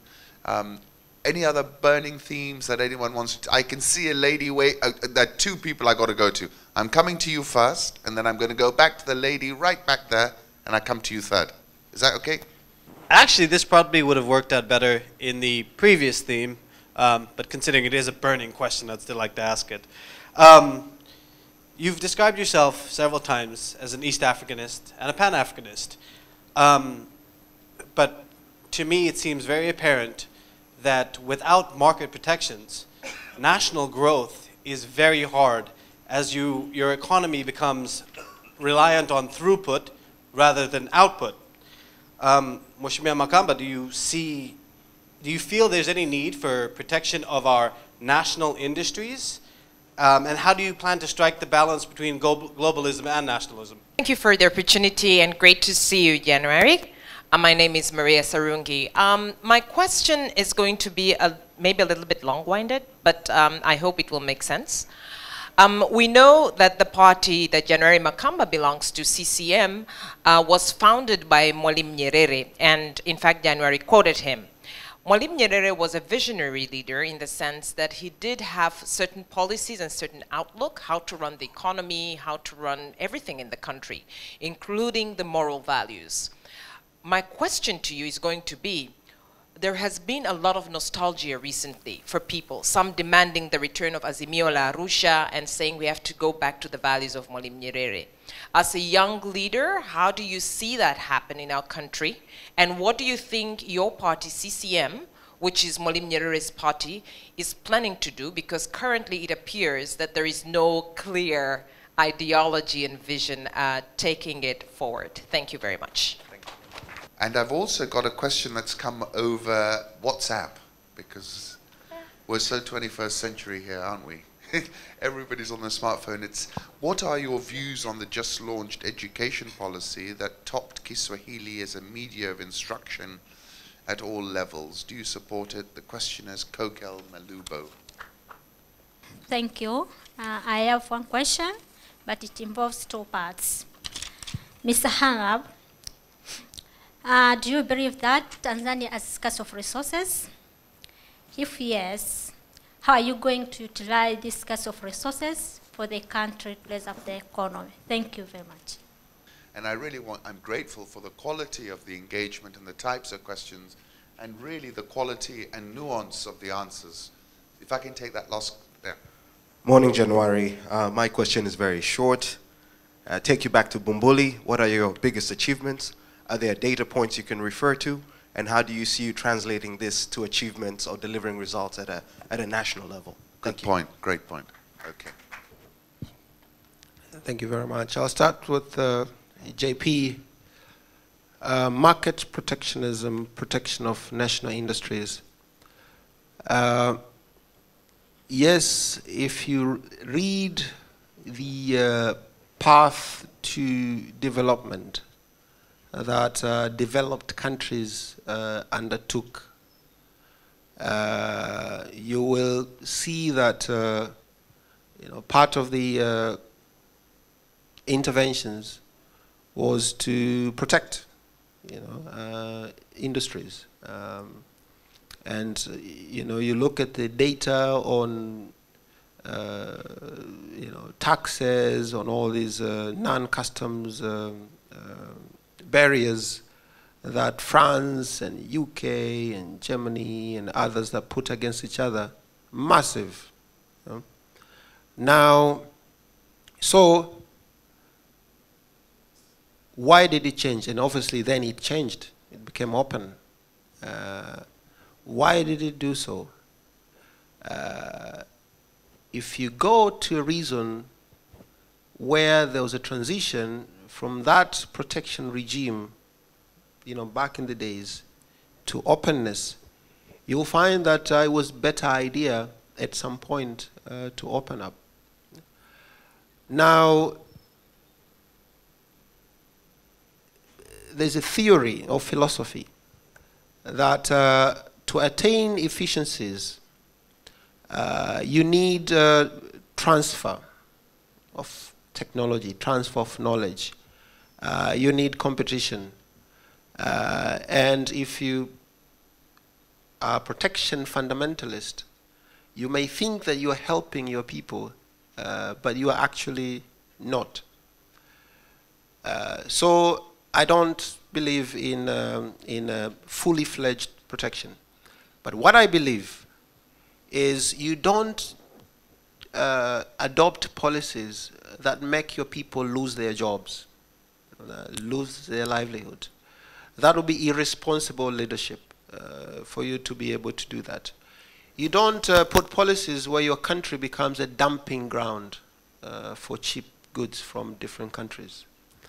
Now you can attain those objectives while subjecting your people, your industries, to competition that improves their productivity, improves their technology uptake. So I'm a big believer in that. And if you look at the way we have structured customs union and common market, you will see that there are some elements of acknowledging the different levels of industrial maturity in different countries. There were, I forgot the exact, Ali Khan would know the exact term, what they're called. But that was factored on the onset of customs union and common market. And each country, given its level of industrial development, was given some time. So my view is you can attain both, but you have to be very sharp, you have to be very smart, you have to be very good at how you do it. There's one thing that people don't talk about here. Textile is extremely important for us. We're a big cotton country, but we export 70% of our cotton unprocessed. We just remove seeds, that's all. 30% we use it here. That is unacceptable. Then you export cotton, then you import vitenge and akanga, you know. I think that is not correct. And do you know that huge chunk of kanga and vitenge that arrives at Port of Dar es Salaam from overseas, can you take a guess where they're coming from? Anyone? China? Anyone? India? Anyone? Actually, Zanzibar. Yes. The majority of kanga and vitenge that arrives in Port of Dar es Salaam comes from Zanzibar. And there's no single acre of cotton in Zanzibar. There's no single textile mill in Zanzibar. Why? Magendo na rushwa. You know? People find a way to get it there, and they come here as already paid taxes. So we kill our own people, our farmers. We have a lot of muscles in the job market that needs to be in textile mills. But we don't have textile mills because, you know, we have a bunch of kanga and vitenge from, well, they're originally India, Pakistan, China, but they arrive here from Zanzibar. So there are certain things that we are responsible to do and stop. One dangerous stretch that, you know, kills our economy is this stretch from Dar es Salaam to Bagamoyo. Bandari Bubu. A lot of them. People just arrive, you know, they take out or they take in stuff. So it's like wild, wild west. You know, it's like there's no authority at all. And this kills our economy, kills jobs and so forth. So, you know, while we can talk about protectionism, but there's certain things that we can do to help our people, to help our factories, and which have a good government that prevents some of these things. Maria,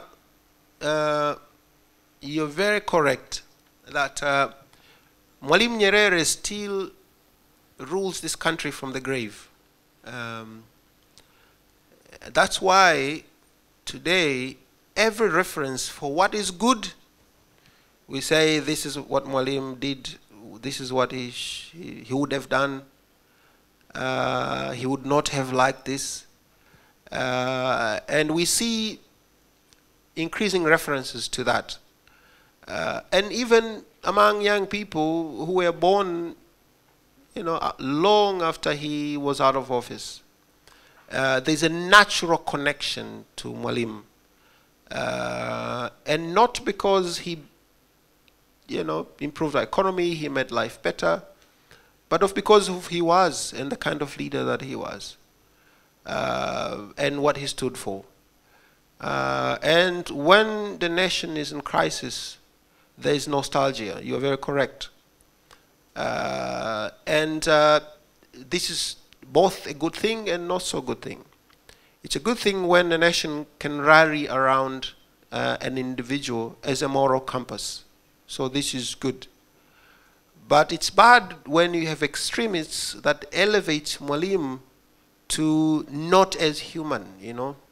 And therefore you build a cult of personality that removes agency in people.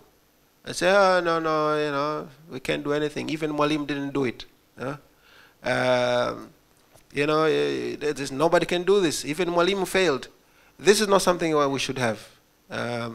So there is good use of Mwalimu and abuse of Mwalimu. So I want to put that out. Now, as a moral compass, and because he was a party member, he was our party chairman, and in our party meetings, we proudly say that. But we have to live up to what he stood for. Unfortunately, politics has been sort of entrepreneurship. So you have people who have gone into politics not for good reasons. They sing Mwalimu, while they absolutely do not believe in what he stood for. So I agree with you that my party faces a very particular challenge of really reclaiming. Mwalimu was the father for all of us, but reclaiming his moral compass and lead a country in that path. I see some hopes, when I talk to political leaders in my party. And CCM is like a big ship liner, huge, massive ship. And it turns very slowly. Yeah? And if you turn it like you're turning, gari yako hivi, it may tip. So even turning CCM into different direction is a very deliberate course that we have to take. And some of us who have gone into this party, that's a task to turn that ship, that big ship, into the right course, into the right direction. There's a theory that we are beyond ideology. I think what Mwalimu stood for was he wanted a better life for us, and whether that was based on specific ideology, that is irrelevant. What is relevant is leaders ought to be able to be clear where they want the country to go. You're very correct. Mwalimu was clear where he, right or wrong, he was clear where he wanted this country to go. And that clarity of vision, we need to reclaim it. Now that is an individual leadership thing. I believe I'm clear where I want Tanzania to go. And I think, Maria, you need to find those other guys and ask where do they want this country to go.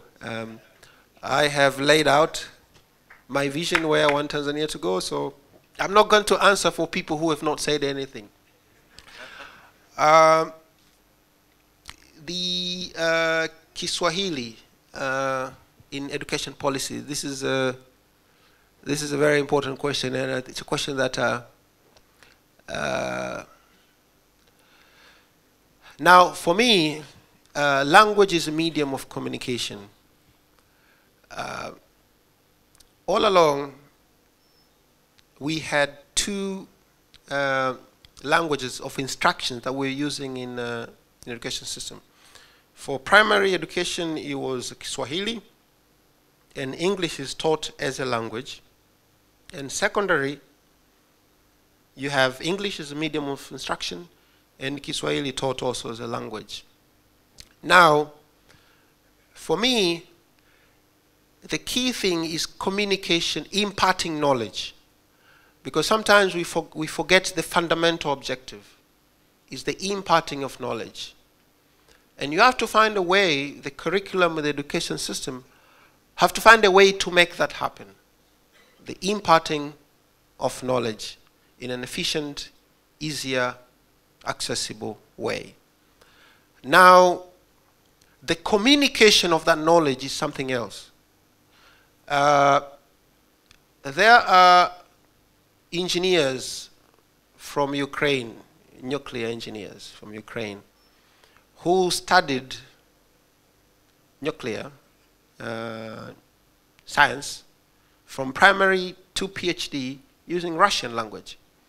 But they can present a good paper and write a good paper in English. So they can communicate that knowledge in English, irrespective of the medium of instruction which that knowledge was imparted. So for me, this debate is not so relevant. What is relevant is the type of education we impart to our kids. Is it the type of education that makes them able to contend with the world we are in now? Can they be competitive? Can they compete with kids in New York, London, Nairobi? Can they stand as proud people to say that we have ability and capacity to take on the world? I think we need to talk about that, the type of education that we give to our people. That's a bigger debate than the language that we use. Teweli, sorry, I forgot. Bumbuli. We've done some, as I've said, some very good things in Bumbuli.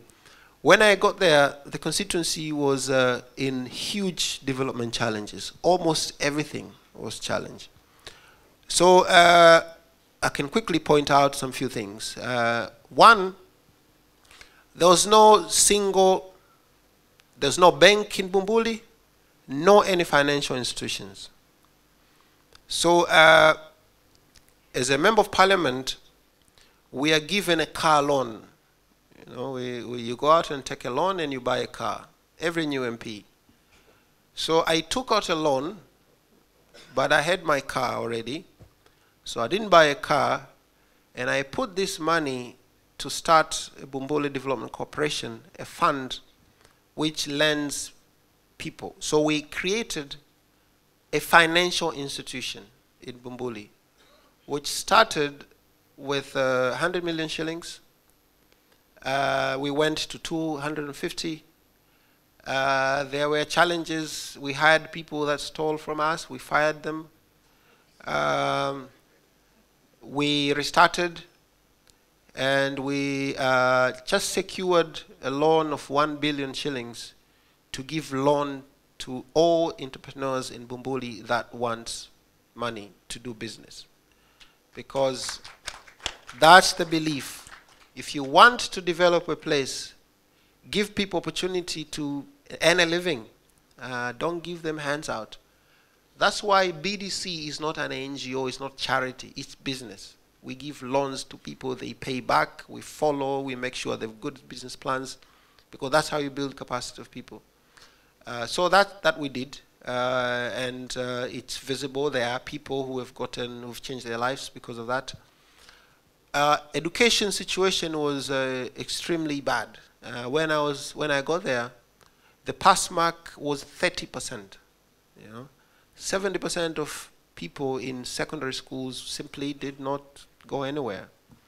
So we put camps to try to improve skills of teachers and students as they prepare to do exams. And we put a plan to give incentives to teachers who do well, teachers who get people to pass. And that has improved for 2 years from 30% to 51%. So there's a number that we can point out. 50% is still not good, but at least it's an improvement because of the effort that we put in place. So there are many, many other things I can point out, and which are innovative. And these are the things that we can carry in the grand scale at the national level. Some of them not so direct economic benefits, but we have empowered people. For instance, I put a platform, SMS platform, with a short code where everyone in my constituency is able to be in touch with me for free, And it's now, I did it since I started. So every morning, every night, whether I'm in New York, I'm in everywhere, I log into the system and I read that, mheshimiwa daraja limepasuka hapa, tumekwama huku. And then I call people to say, in this particular village, the rains have swept the bridge, so do something. So I think that idea of being accessible using technology has empowered people to feel that they can speak to their leaders without any protocol, anything, they just SMS. And we respond and we take action where we can. Although I would say 60% of the SMSs say, mheshimiwa nimepaua nyumba upande mmoja, upande wa pili bado. So you have to deal with those as well. And you have to find a language to say no without actually, saying no. So I think that idea that an MP is person that they can reach is not a big person that they have no connection with. And therefore, for me, that's what we've done. I would like to thank Honorable January Makamba because this was the most honorable Mindspeak session. Really very nuanced, sophisticated responses on so many different subjects that were thrown at him. You were speaking about the SMS innovation you have done. If you look at the response we've had all over the world, all over Africa, all over Tanzania, we're trending in Kenya and Tanzania. People are really excited about you, January. We understand now why they're excited. We're excited about you. And we are all invested. We're investors in January Makamba. And that's how I feel, and I'm sure a lot of people feel here the same way. In my business, when you buy as much as you can of something, it's called being limit long. You cannot go anymore. So in my case, I am limit long Makamba stock. Once again, I would like to thank you enormously. I would like you to maybe give us some closing remarks and really appreciate yourself. If I may also appreciate the team, and the team it's got various components of this team, but all of them have been motivated, and you find the quality of a leader in the team that's running under him. So I would like to give a shout out to everybody on the team, because I've met so many from the time I came from the airport to here. A big shout out to the team that's behind January, because really, you can be the leader, you are the captain, but you need a team, and you've got it. And finally, really grateful that you brought us here for such a wonderful event, such an engaging event. Thank you so much. We expect to be back here for bigger and better things this year. Thank you. Thank you very much. Very good. Thank you. Well, I didn't think that there will be closing remarks, but I want to again thank you all for coming. Thanks for tolerating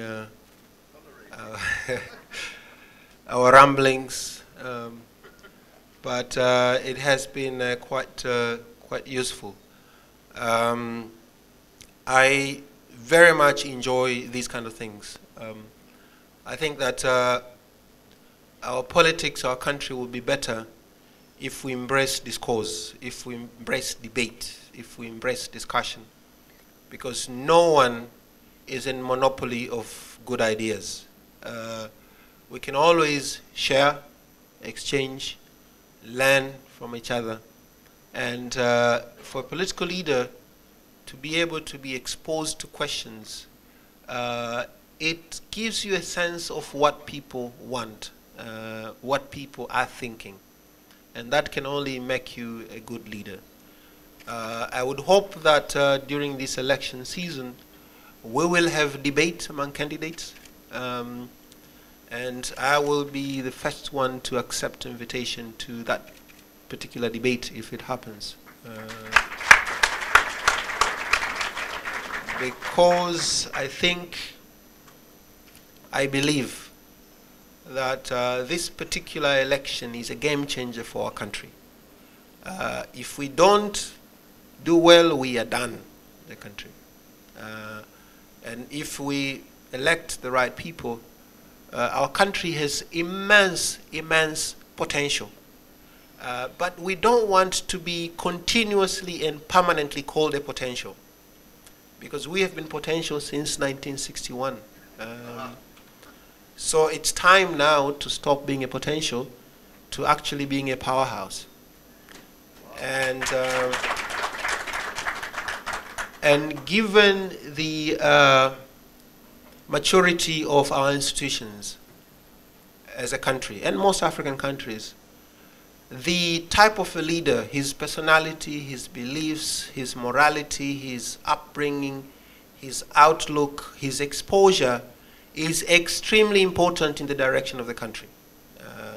In other countries, anybody can be a leader,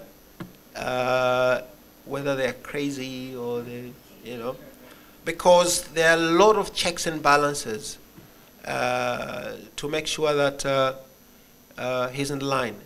In our country, the type of a leader, as I said, his morality, his beliefs, his upbringing, his outlook, his exposure is extremely important in the direction of our country. So it's for me, I just hope that as a citizen, as a parent, as a father, and as a political leader, I want to be part of the process so that we make sure, if it's just for the mere purpose of being in the way of bad leaders, let it be so.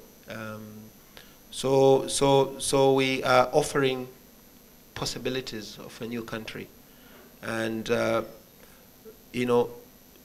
politics within our party, I know how to do it. That's the least of our worry.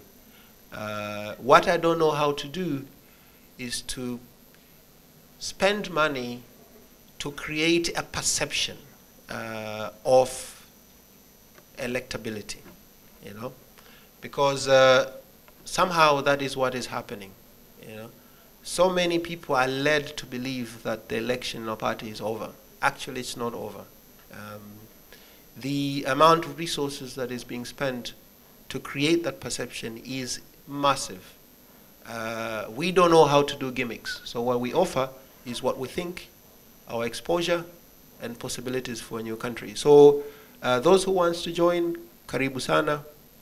Now, as I said earlier, that this is not a do or die thing. We are seeking service.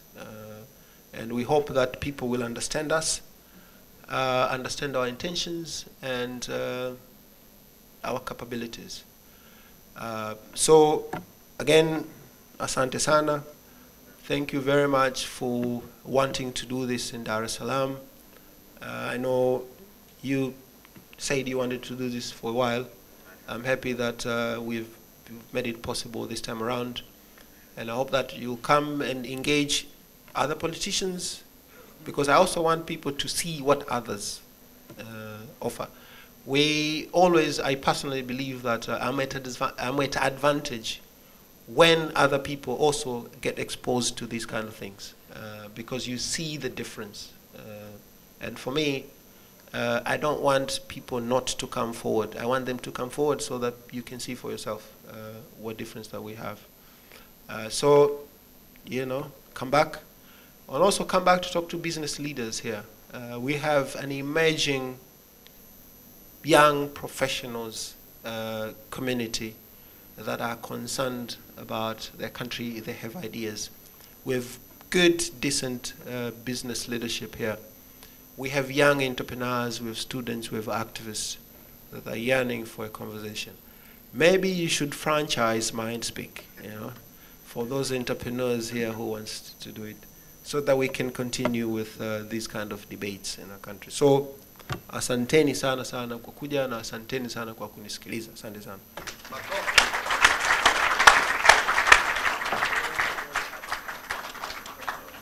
But I also want to really thank my team. I have amazing people who work with me. And I use the word with, not for, deliberately, because we work together. And some of them are shy, they don't want me to mention them, so I'll spare them. But if you see me shining out there with a book and all these things, you know, it's because people commit sleepless nights, commit their time to make it possible for me. And some of these people actually don't pay them. They volunteer their time. And some of them, we just pay them nauli, that's all. And the fact that, you know, these people and the belief that they have in me is actually something that also drives me. So asanteni sana, you know, we will be fine. So thank you.